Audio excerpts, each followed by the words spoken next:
saudara-saudari semua. Hari ini kita melihat kitab Amsal pasal 26 yang disampaikan oleh Pastor Joas.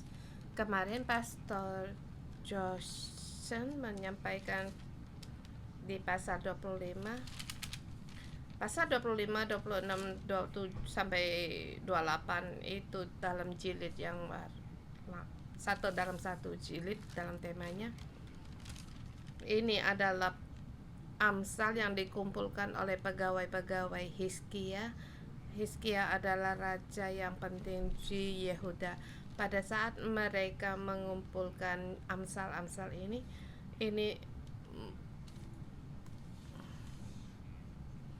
menyatakan sifat-sifat orang, sifat-sifat manusia yang begitu banyak. Dia melihat begitu banyak kerajaan. Sebagai kesimpulan, Raja Salomo melihat perkara ini, Allah memberi hikmat kepadanya. Kemudian ia tulis sampai di zaman Hizkia. Perkara ini pun terjadi sama. Jadi semuanya itu dikumpulkan kembali. Dalam proses mengumpulkan Amsal-Amsal ini menunjukkan apa yang dihadapi oleh Hizkia. Hari ini pasal 26, pilihan yang otomatis agresif dengan sifat manusia yang sama diletakkan untuk memperingatkan orang-orang yang membaca Amsal. Dan kita lihat di pasal ini terus di situ menyatakan orang bebal.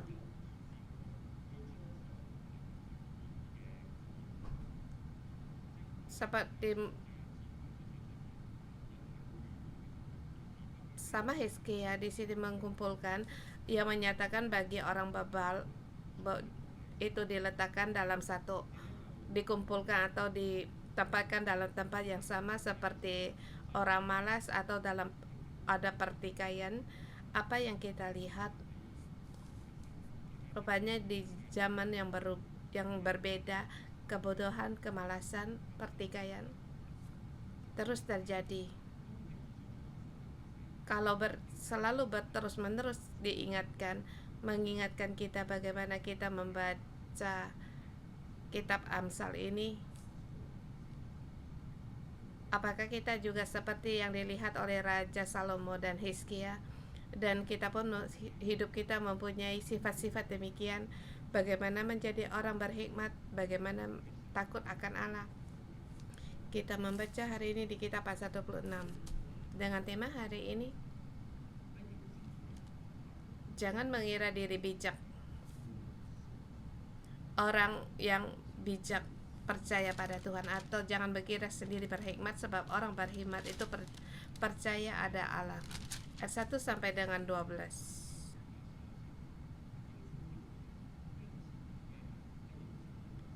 Untuk di sini kita menyebut orang bebal di ayat 1 sampai dengan 12. Hampir setiap ayat menyebutkan orang bebal. Di situ mempertegaskan sifat-sifat mereka. Apakah itu? Saya percaya kalau dia di situ disusun bersama, baik itu Salomo maupun Hizkia,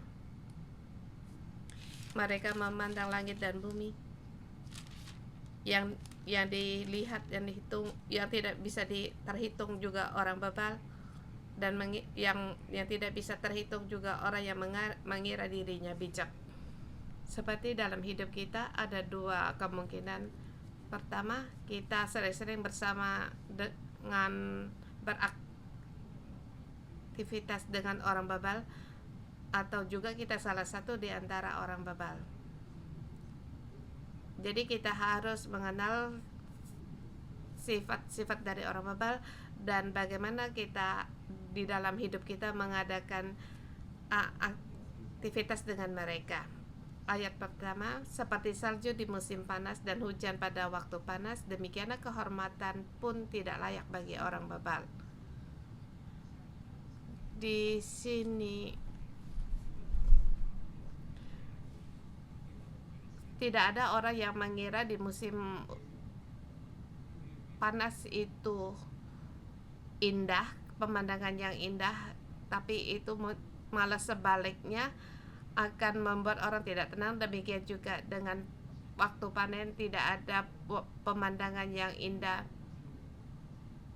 Maka di Amsal mengatakan kehormatan yang tidak layak bagi orang Babel. Demikian juga orang Babel ingin mendapatkan kehormatan dan dihormati, ingin mendapatkan peneguhan. Orang Babel banyak di dunia ini mendapatkan kehormatan sebab orang tidak dapat melihat kebebalan seorang dan terus mendapatkan pujian, mendapatkan naik jabatan. Tetapi Babel mengatakan dalam situasi yang demikian bukan suatu situasi yang indah. Seharusnya tidak layak bagi orang Babel mendapatkan kehormatan. Tapi sebaliknya orang Babel ingin mendapatkan kehormatan. Adakah di dalam hidup kita pun demikian? Punya suara yang demikian. Ayat 2 dengan 3. Seperti burung pipit mengirap dan burung layang-layang terbang, demikianlah kutuk tanpa alasan tidak akan kena. Juga mempunyai sifat dari orang Babel, yaitu mereka percaya, mudah percaya bahwa kutuk akan datang. Sebab mereka karena ketakutan ingin sekali mengadakan pertahanan terhadap kutuk. Sehingga penulis dari kutuk itu mengingatkan, jangan percaya, sebab kutuk tanpa alasan tidak akan kena.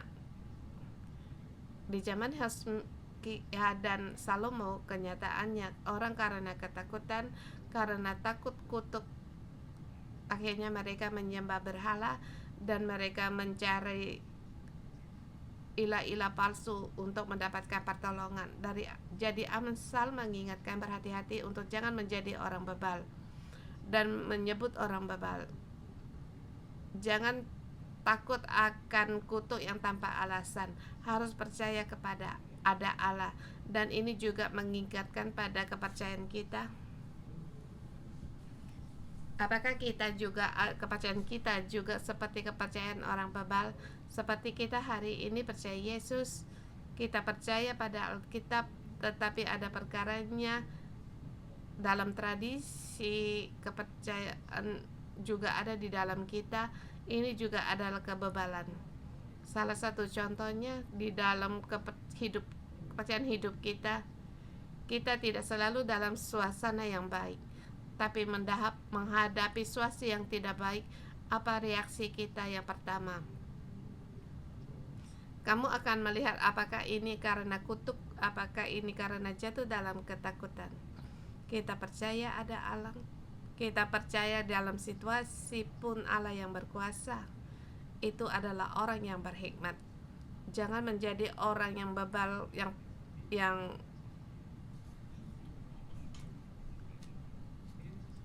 percaya pada kutukan. Ayat ketiga, cemeti adalah untuk kuda, kekang untuk keledai, dan pentung untuk punggung orang Babel. Ini mengingatkan jangan menjadi orang Babel, sebab akan menghadapi hukuman. Seperti cemeti terhadap kuda, kekang untuk kuda, dan pentung untuk punggung orang Babel. Kita harus mengenal orang Babel untuk berhati-hati agar kita jangan menjadi orang Babel. Di sini dikatakan kutuk tanpa alasan. Rupanya orang Babel menghadapi kutuk itu ada alasan. Orang Babel menghadapi hukuman sebab kebodohan orang itu. Tidak takut akan Allah, percaya pada berhala, ingin mendapatkan kehormatan sendiri, tidak memberikan kemuliaan kepada Allah. Sehingga orang Babel menghadapi nasib yang buruk. Ayat 4 dan 5, bagaimana mengadakan intas terhadap orang Babel. Jangan menjawab orang Babel menurut kebodohannya, supaya jangan engkau sendiri menjadi sama dengan dia. Di ayat 5 di sini, jawablah orang bebal menurut kebodohannya, supaya jangan ia menganggap dirinya bijak. Ini juga menyatakan akan sifat dari orang bebal. Bagaimana dengan orang bebal? Perkataan orang bebal, seluruhnya dia percaya,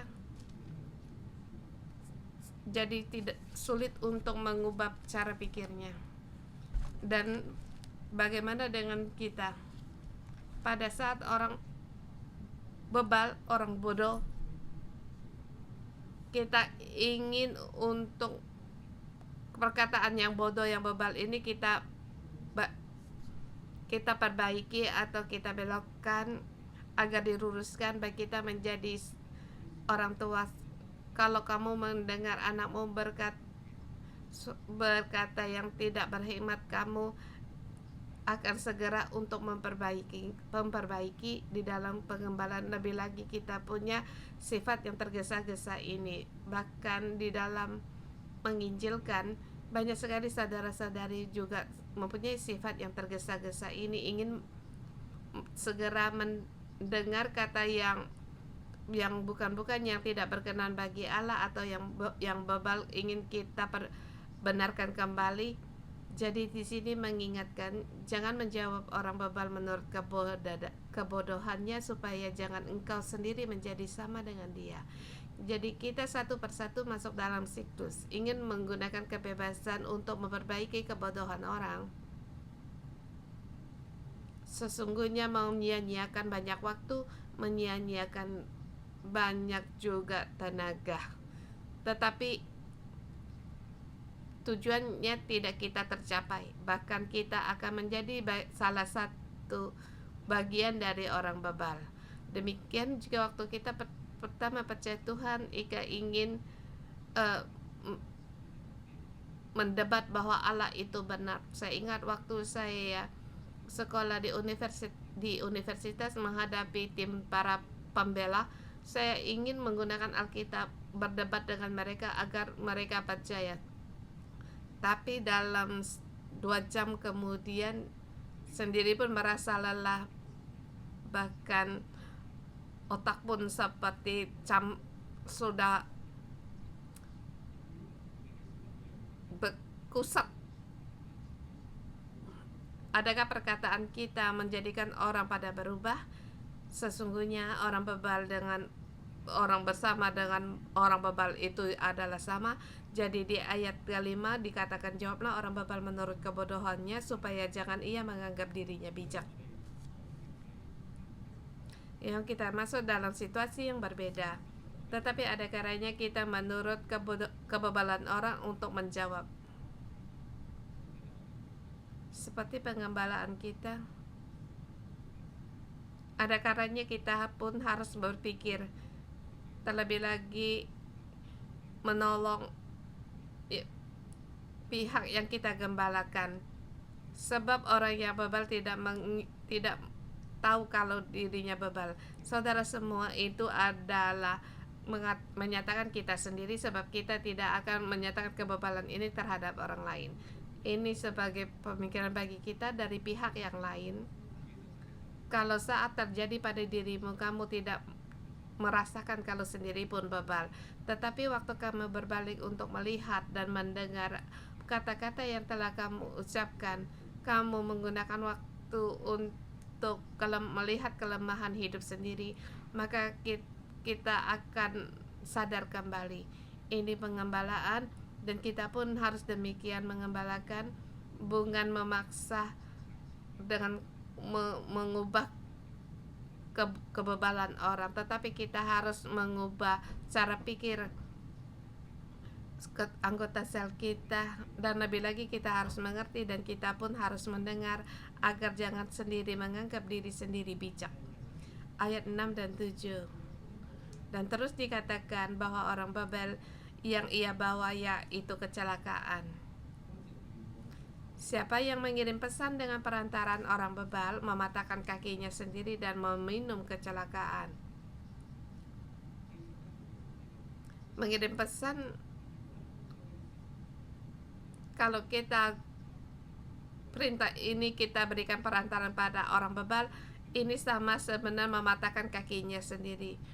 Ini sama dengan perkataan yang sangat serius kalau kita masukkan dalam dalam sebagai Raja Hizkia, mungkin bukan akan sama seperti seorang pemimpin menggunakan perantara yang salah juga akan menimbulkan perpecahan, peperangan, bahkan kecelakaan. Dan juga ayat ketujuh, Amsal di mulut orang bebal adalah seperti kaki yang terkulai daripada orang yang lumpuh. Yang terkulai yaitu mengembara, artinya kakinya sudah tidak bertenaga, bahkan daging pun hilang. Walaupun itu ada kedua kaki tetapi tidak punya kekuatan. Amsal di mulut orang bebal juga demikian. Kalau kita adalah orang bebal, kita membaca Amsal, kita tidak bisa memahami waktu membacanya. Waktu membaca atau tidak membaca tidak ada bedanya, apalagi orang bebal. Dan juga mungkin akan menyebut diri sendiri bebal. Jangan menganggap diri sendiri bijak. Saudara semua, bukan karena kita sendiri membaca Amsal kita adalah orang yang berhikmat, bukan. Tapi kenyataan banyak kita membaca kitab Amsal tetapi kita pun sendiri tidak mengerti. Saya menyatakan diri saya sendiri dengan sungguh-sungguh untuk merenungkan pada sendiri masuk di dalam situasi ini. Kamu tidak bisa meresapi Amsal. Waktu kamu sambil membaca, kamu melihat sendiri adalah orang yang bebal. Jangan menganggap dirimu sebagai orang bijak. Ayat 8-12. Di situ terus mengatakan bagaimana dengan mengadakan interaksi dengan orang bebal. Dan ke-8 di situ dikatakan jangan memberi hormat kepada orang bebal. Itu merespon di pasal 1. Sebab seperti disebut di ayat 9, Amsal di mulut orang bebal adalah seperti duri yang menusuk tangan pemabuk. Di situ itu di ayat 8 itu saling berhadapan. Cuma dipertambahkan jangan menganggap diri sendiri bijak. Ayat 10 dan 11 bersamaan untuk jangan mempercayai orang yang bebal, sebab orang yang bebal itu yang dia kerjakan itu berulang kali, tetapi yang dibawa itu adalah kerugian atau mencelakakan. Yang paling penting saya kira juga di 12, jika engkau melihat seorang yang menganggap dirinya bijak, harapan bagi orang bebal lebih banyak lagi dari bagi orang itu. Para penulis atau di sini menulis dengan pengertian yang sangat tinggi. Ayat 11 dan 11 membawa kita untuk merenungkan sifat-sifat dari orang bebal. Mungkin kita pun orang bebal, mungkin kita suka untuk dihormati, kita percaya berulang kali, mengulang-ulang lagi, menganggap diri sendiri bijak, mengira sendiri. Di sini di ayat 12 dikatakan harapan bagi orang bebal lebih banyak dari bagi orang bebal itu. Saudara semua, kita harus berhati-hati. Kita pun sendiri sering-sering menganggap diri kita pun orang bijak dalam situasi apapun. Di dalam, saya berani katakan, dalam situasi apapun, di dalam bagian hidup kita, mungkin dari saudara-saudari mempunyai dalam pengertian tentang menanam modal. Kalau kamu mendengar, kamu langsung ingin mendekat. Dalam pembicaraan demikian, kamu akan melihat orang-orang yang punya minat yang bersama, mereka berkumpul bersama. Ini dalam keadaan yang mengira diri bijak. Ada orang mengira punya pengertian tentang politik, mengatakan tentang hal ini mereka akan berkumpul. Ia memang bukan dalam tahap yang tertinggi. Kita setiap orang merasa diri mempunyai pengertian, mungkin olahraga, belanja, kita akan secara otomatis untuk berkumpul bersama. Mengapa punya situasi yang demikian? Sebab di dalam kita mempunyai bagian yang menganggap diri kita sendiri bijak. Pada saat kita demikian berkumpul, Alkitab mengatakan bagi kita harapan bagi orang bebal lebih banyak daripada bagi orang itu. Demikian juga dengan agama atau kepercayaan kita. Kita pun akan menganggap diri kita lebih bijak dari orang lain. Kita mohon Tuhan untuk menolong kita agar kita jangan sampai kehilangan harapan yang dari Allah atau petunjuk dari Allah. Kiranya Roh Kudus untuk menolong kita. Di dalam kita punya kebodohan sendiri, punya kebebalan sendiri. Pada saat kita menganggap diri kita lebih hebat, kita harus berhati-hati. Baik kita, walaupun kita menjadi ketua sel dalam penggembalaan, kita harus sering-sering minta bantuan dari Roh Kudus. Sebab keputusan kita bukan kebenaran.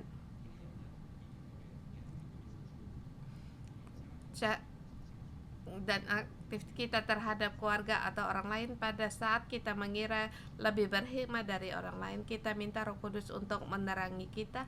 Jangan sampai kita menjadi orang yang bodoh. Poin yang kedua 13-16. Demikian juga sih orang yang malas menganggap dirinya bijak. Apa yang dikatakan oleh orang yang malas, di situ ada singa di jalan, ada singa di lorong. Apa sangkut pautnya dengan dengan pemalas? Mengapa si pemalas tidak mau keluar bekerja? Sebab dikeluarkan di jalan ada singa. Singa tidak akan keluar bukan di jalan, tapi di sini dia bisa menggunakan alasan alasan apapun bisa menjadi alasan bagi si pemalas. Walaupun kita menyebutkan dalam hidup kita, apa menjadi peperangan dalam hidup kita, yaitu hadir dalam renungan pagi. Dan banyak alasan yang membuatmu tidak bisa bangun pagi. Belum tentu di jalan ada singa, belum tentu ada alasan demikian, tetapi banyak alasan. Penyebabnya kita harus sering-sering untuk berhati-hati. Melayani pun demikian. Kita mengasihi orang lain juga demikian. Banyak alasan yang membuatkan kita tidak mau melangkah. Banyak alasan menghalangi kita untuk mengasihi Allah, mengasihi orang lain. Sifat-sifat kita itu si pemalas.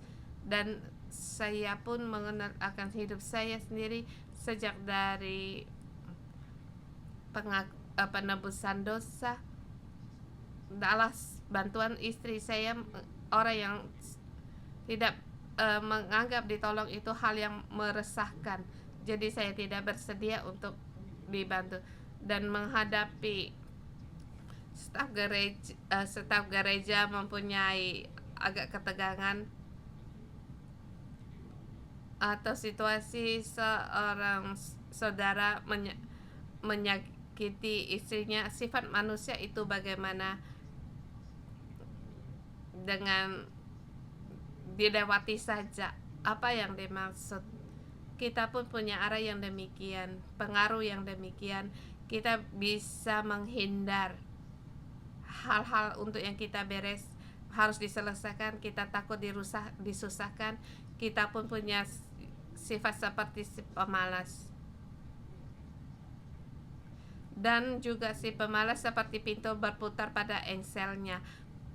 Pintu tidak bisa lepas dari engselnya. Demikian juga si pemalas yang tidak bisa meninggalkan tempat tidurnya. Kita harus berhati-hati. Dan si 15 mencelupkan tangannya ke dalam pinggan, tetapi ia terlalu lelah untuk mengambilkannya ke mulutnya. Ia mengatakan si pemalas itu suka makan, suka tangannya ditaruh di atas pinggan, tetapi untuk mengambil makanan ke mulutnya, tangannya untuk ditaruh di situ juga dia merasa lelah. Ada suatu kata yang demikian. Bagaimana dengan si pemalas? Kalau ada meja dia harus duduk Kalau dia bisa berdiri tidak mau berjalan, kalau bisa berjalan jangan berlari. Ini adalah orang malas. Kita pun punya sifat-sifat yang demikian. Tapi semalas yang paling ditakuti apa? Ayat 16. Juga dia menganggap dirinya lebih bijak. Kita menganggap tadi perkataan sepertinya punya bijak. Rupanya si pemalas juga menganggap dirinya lebih bijak.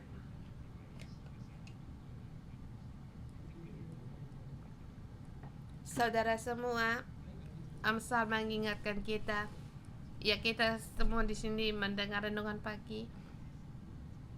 Tetapi orang malas bukan hanya di lapas. Demikian dalam kegiatan kita dengan orang lain, apakah juga kita takut untuk disusahkan, takut bisa ada bentrokan,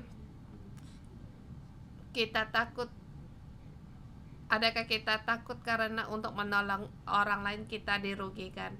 Kita bisa di dalam pengembalaan kita pun bisa malas, dalam pengembalaan kita juga bisa malas, menggigil juga bisa malas, bahkan di tempat kerja ada suatu yang malas selalu menarik kita. Tetapi Amsal mengingatkan kita untuk berhati-hati.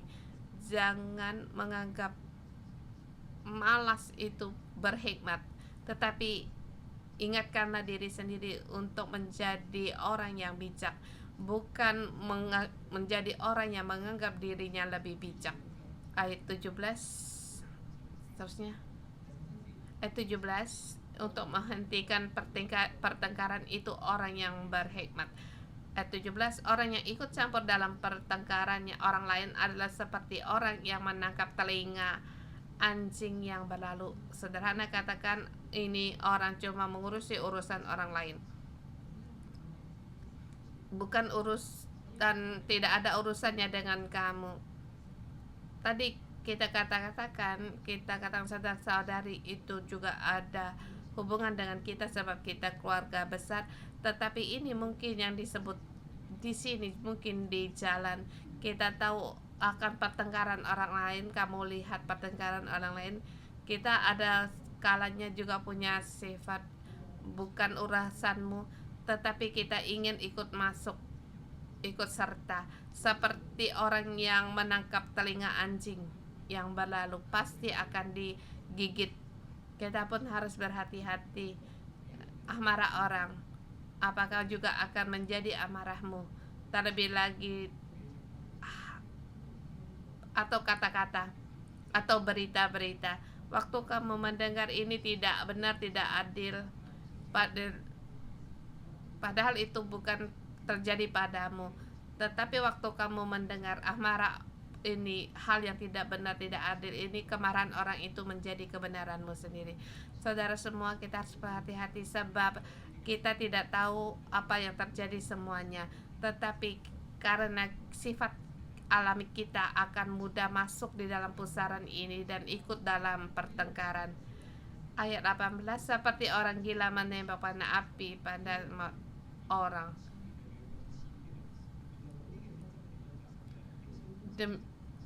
Dan di sini demikian orang yang memperdayakan sesamanya dan berkata, aku hanya bersenda gurau.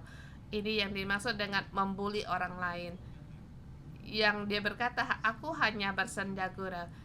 Di ayat 17 kita katakan kita harus hati-hati menghadapi dan mengatasi. Tetapi ini orang yang menimbulkan pertengkaran, bukan, mungkin tujuannya bukan untuk menimbulkan pertengkaran, maka disebutkan seperti orang gila menembak panah api, panah dan maut.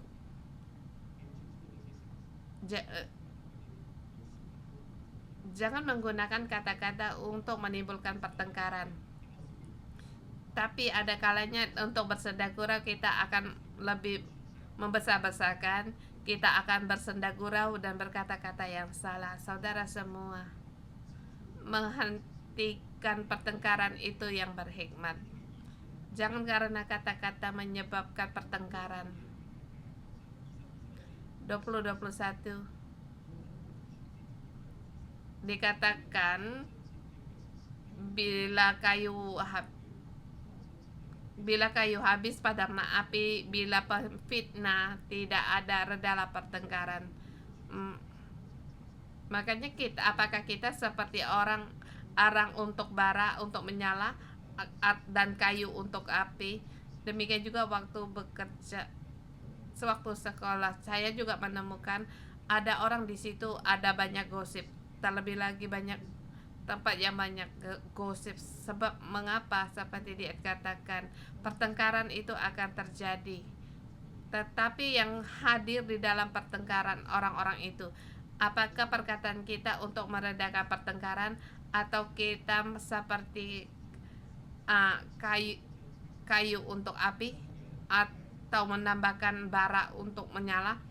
Ya, di dalam ayat dikatakan orang yang bertengkar dia seperti orang gila. Jangan berjalan jalan orang gila yang menimbulkan pertengkaran. Terlebih lagi di bawah pohon kehidupan, kita harus percaya Allah memberikan hikmat kepada kita. Kita dalam sekeluarga, tiada kata yang tidak bisa diselesaikan dalam kasih dan percaya. Di bawah pohon kehidupan kita mendengar banyak sekali kesaksian pertengkaran dalam rumah tangga bisa diselesaikan, pertengkaran gereja bisa diselesaikan. Demikian juga dengan di anggota di sel group. Pada saat perasaan dimengerti, maka kasih pun akan mengalir dan pertengkaran bisa dipadamkan. Kita di dalam hidup kita harus, pohon kehidupan kita harus menjadi orang yang menghentikan pertengkaran. Di depan dikatakan orang malas, orang bebal, orang pertengkaran. Ayat 23 sampai 26, kata-kata yang sejati, percaya pada Allah yang benar dan adil. Kita harus percaya kata-kata yang jujur. Janganlah kita membawa mulut yang dipenuhi dengan nyala api. Yang dimaksud yaitu kita jangan menjadi orang pemfitnah, jangan memfitnah orang lain. Dari kata-kata kita harus sejati. Setiap kata kita, Allah melihat. Bagi kata-kata yang tidak baik itu bagi orang itu seperti makanan yang sedap, tapi kita harus berhenti terhadap kata-kata demikian. Kita jangan berpura-pura, kita harus hidup dengan yang nyata. Ayat 24 dikatakan, orang bisa menggunakan bibir membedakan dengan kata-kata yang manis, tetapi Amsal mengatakan bahwa kejahatan mereka akan diterbuka. Di mana akan diterbuka? Yaitu di depan umum, yaitu di depan Allah, dalam hadirat Allah. Yang palsu akan dinyatakan, akan terlihat. Kita jangan menjadi orang yang berpura-pura atau yang penuh dengan tipu muslihat, tetapi jadilah kita orang yang sejati, yang jujur, sebab kejahatan akan nyata di dalam jemaat. Kita harus berjalan dalam kebenaran, jangan sampai satu kejahatan itu dinyatakan. Lagi pula, jangan berkata dusta, sebab kita tahu Allah melihat. Ayat 28, lidah dusta membenci korbannya, dan mulut licin mendatangkan kehancuran. Orang yang dusta, berkata-kata dusta, akan menyakiti orang. Mulut yang licin, kata-kata yang meninggi-ninggikan, yang penuh dengan kepalsuan, menghadapi kenyataan orang kamu tidak berani berkata yang jujur, dengan yang hanya mendatangkan kehancuran. Saudara semua, di seluruh kitab Amsal mengingatkan kita untuk jangan menganggap diri bijak. jangan bagaimana itu bisa kita lakukan. Kita harus percaya pada ada Allah. Allah melihat semua kebodohan kita, kemalasan kita, kebebanan kita. Allah semuanya melihat. Kita harus memilih untuk percaya pada Tuhan dan percaya Tuhan melihat, terlebih lagi untuk menghentikan pertengkaran, yaitu percaya Allah itu adil. Yang jahat akan diadili oleh Allah. Kita uruslah hidup kita menjadi orang yang takut akan Allah. Pertengkaran bisa dihentikan, kebencian juga bisa dihentikan, sebab karena semua ini kita bisa lakukan, kita percaya kepada dan kita serahkan kepada Allah kita yang maha adil. Saudara semua, mari kita memuji Tuhan Allah kita, menyambut Roh Kudus di tengah-tengah kita.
Roh Kudus kami menyambut Engkau.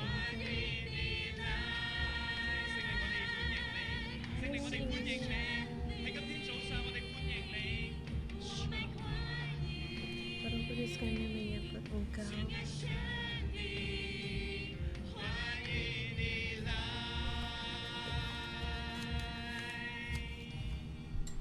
靈，我哋歡迎你。 Roh Kudus kami menyambut Engkau. Menyambut Engkau di Fuli, dimanapun yang dalam renungan pagi ini Tuhan, kiranya Roh-Mu menuh kami, di mana ada Engkau di situ roh kami dibebaskan, dan Tuhan kiranya segala kemuliaan bagi Engkau. Tuhan, kami memuji Engkau di dalam keberadaan kami bisa melihat hidup kami, melihat ketidakmampuan kami. Tuhan, kami berterima kasih ada Engkau sehingga kami bisa berbalik kembali kepada Engkau. Tuhan, pada saat kita mampu, Tuhan, Engkau memberkati kami untuk kembali dalam kasih karunia-Mu. Tuhan, kami memuji Engkau. Saudara semua, di pagi hari ini di ayat dikatakan, maka kamu, jika engkau melihat orang menganggap dirinya bijak, harapan bagi orang bebal lebih banyak daripada orang itu. Orang bebal mempunyai sifat perlakuan. Jadi seorang yang melihat orang yang menganggap dirinya bijak, harapan orang bebal lebih banyak lagi bagi orang itu.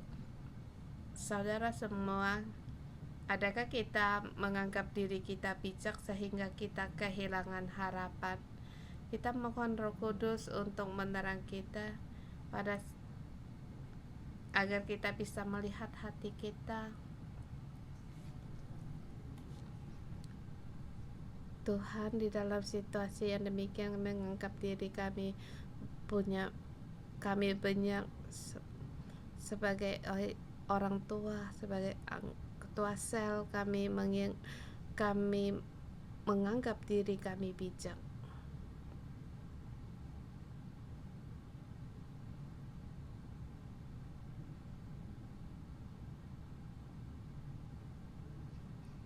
Dalam kehidupan ini, dalam kekuatan ini, Tuhan, kami menganggap diri kami orang yang bijak. Roh Kudus, saat ini mohon Engkau untuk menerangi kami agar kami bisa melihat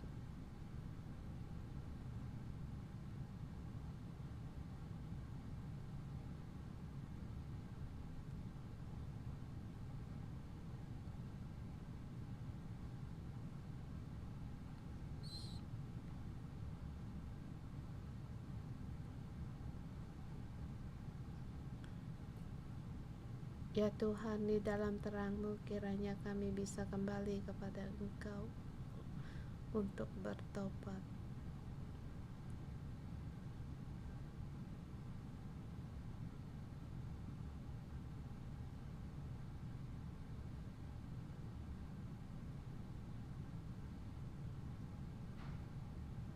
Tuhan, kami berterima kasih.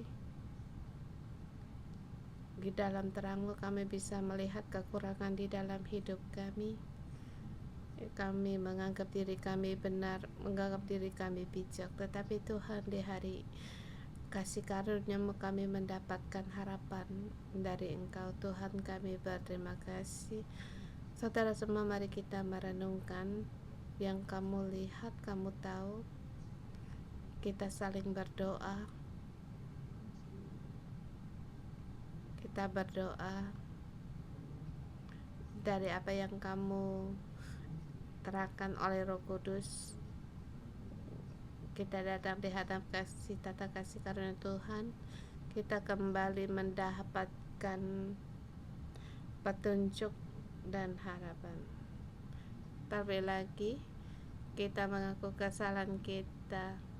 Kita menganggap diri kita yang paling kuat, yang kita merasa kita punya kemampuan.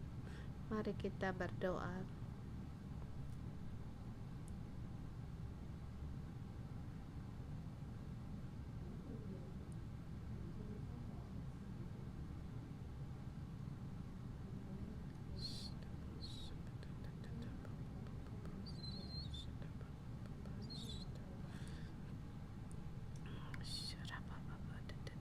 Kelemahan kita bawa di kita, kelemahan kita bawa di dalam doa.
Ya Tuhan Yesus, kami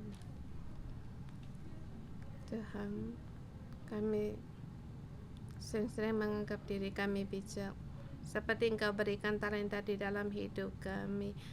Kami merasa semua ini adalah dari kami, yang kami lakukan apa itu adalah usaha kami. Tuhan, di pagi hari ini kami mengaku kami juga adalah orang yang bebal. Pada saat selalu merasa diri kami bijak, Tuhan, Engkau memberikan tahu kepada kami bahwa harapan bagi orang bebal lebih banyak lagi bagi dari orang itu. Tuhan, kembali lagi harapan kami hanya kepada Engkau. Engkaulah Allah kami, dan harapan kami hanyalah Engkau. Janganlah kami menganggap diri kami bijak, dan tolonglah kami, dan kami mengaku di dalam hidup kami punya juga bagian dari orang Babel. Tuhan, pada saat kami mengaku kesalahan kami, mohon Engkau kembali untuk menerangi kami, dan Roh Kudus agar kami kembali tertuju kepada Engkau. Tuhan, kami memuji Engkau. Engkau menerangi kami di tempat kediam kami, dalam keahlian kami, ke talenta kami.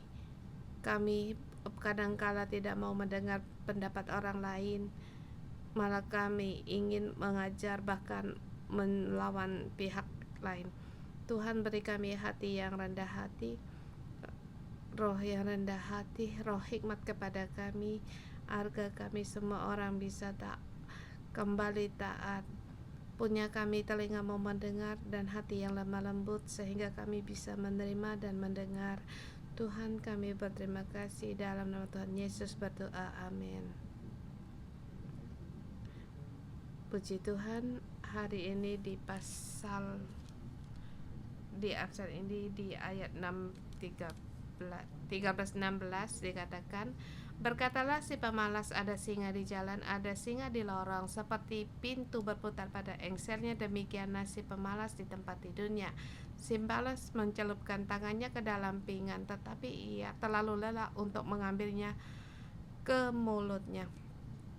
Saudara semua, di sini juga mengingatkan kita di tempat kerja kita, apakah juga kita seperti itu? Bukan urusan saya. Mungkin kalau terjadi sesuatu, kita akan berkata, itu bukan urusanku. Di dalam pengembalaan, kita tidak berani mengingatkan anggota sel kita, kita tidak berani banyak omong, kita takut ada pertikaian, kita takut disusahkan. Di rumah, yang ini tanggung jawab dia, bukan urusanku. Kadangkala malas kita itu sama pekerjaan kita, sama orang rumah, sama anggota sel, ketua sel. Kita seperti dihalangi. Kita mengira itu kertas, pasir, tetapi itu adalah tembok pemisah. Kita memberi alasan yang tepat bagi kita sendiri. Ya, aku lihat itu bukan urusanku. Tuhan, mohon Engkau tolong kami. Tuhan, hari ini Engkau mengingat kami, ayat 13-16, buang segala malas kami. Yang buang segala bukan urusan kami, hanya melewati saja dari besar dan kecil terhadap, mungkin itu hal yang tepat, tetapi itu sesungguhnya hal yang salah. Tuhan menyuruh kita untuk mengasihi, menyuruh kita untuk menjadi satu keluarga, bukan hanya di rumah dan bahkan di gereja, tempat kerja, sesama kita. Kita adalah sekeluarga, satu keluarga. Saudara semua, kita harus dengan iman untuk lakukan. Ambil HP kita. Adakah orang kamu ingin untuk menghibur dia? Dulu kamu tidak berani, takut disusahkan, kamu hiburkan. Atau kamu ingin memuji ke dia?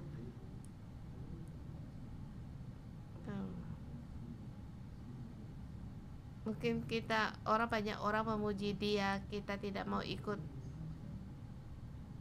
Sepertinya tidak ada orang memuji ke dia, tidak ada urusan dengan kita. Tetapi sekarang ambil HP-mu untuk berterima kasih kepadanya, bersyukur kepadanya, dan mengingatkan dia. Kita ada waktu kepada teman-temanmu, orang rumahmu, anggota selmu, atau orang-orang yang perlu kamu nasihati dengan kata-kata penuh kasih, berkata yang tepat. Kiranya terlebih dahulu pujilah Dia, kemudian berkatalah yang jujur. Haleluya.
Saudara semua, di Amsal mengingat kita jangan menjadi orang bebal, orang malas, tapi mulut kita, apakah kita juga kita mengeluarkan kata-kata yang berpertikaian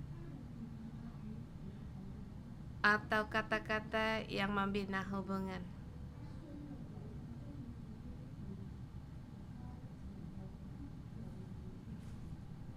Di ayat 25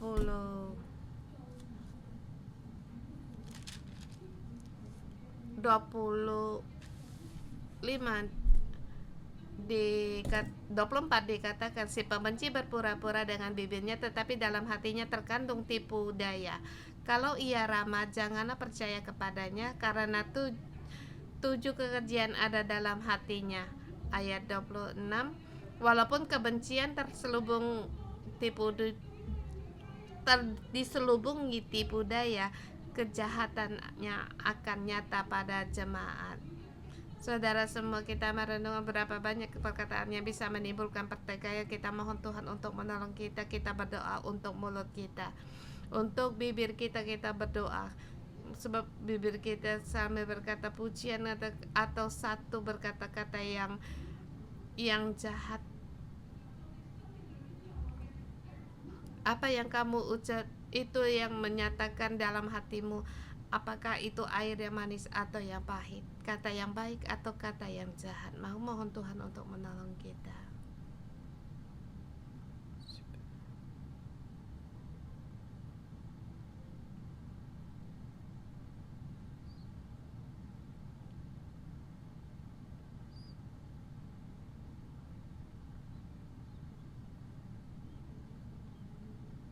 Tuhan, kami setiap orang datang di hadapan Engkau.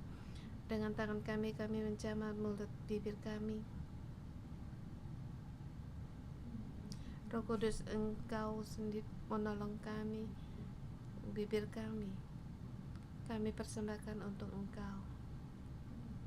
Tuhan, kami mengaku mulut kami dipenuhi dengan kenajisan.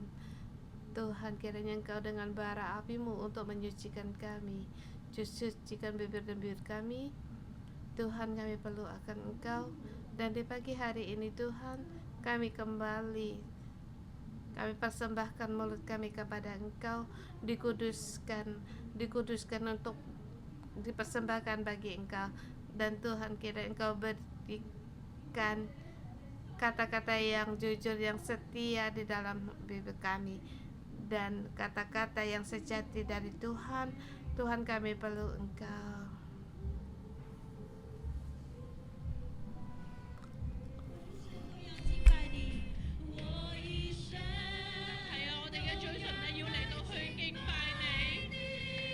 Mulut kami untuk memuji Engkau Tuhan. Haleluya. Haleluya.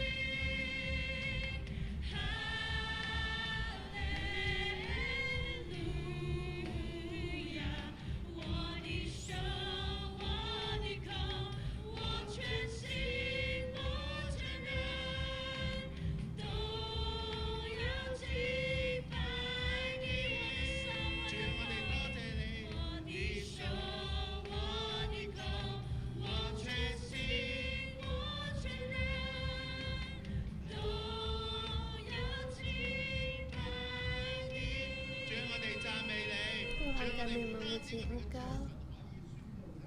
Tuhan, kami dikasihkan, bahkan kami bisa memberkati, kami bisa berdoa, kami bisa semua bulan 12 di KKR di Kucing kita berdoa untuk anak muda. Ini kehendak Tuhan, sebab di bulan 12 akhir ini saya mengundang saudara semua untuk berdoa bagi saudara kita berdoa, dan sebelah kiri staf gereja, dan saudara berdoa untuk nafas pohon kehidupan di Taitung, di Taiwan. Kita juga menggunakan mulut kita untuk menyatakan kehendak Allah terjadi, baik itu KKR di Kucing atau di Taitung. Kita deklarasikan, kita juga dalam perkara ini kita ada bagian, kita masih berdoa. Haleluya.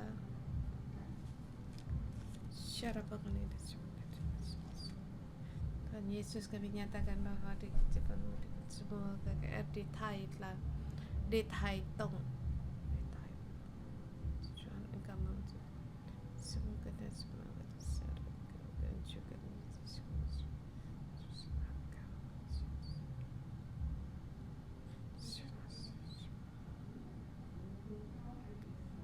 Tuhan, keserahkan KKR di Kucing, serahkan kepada Engkau. Tuhan, pulihkan anak-anak remaja, bukan hanya nyala api ini, bukan hanya menyala di Bario, tetapi juga di Hong Kong dan di bangsa-bangsa. Tuhan, Engkau sendiri menolong kami. Pakailah kami agar kami menjadikan bencana untuk pemulihan ini. Pada saat kami berdoa, Tuhan Engkau mendengar. Kami berterima kasih mendengar doa kami dalam nama Yesus Kristus. Amin.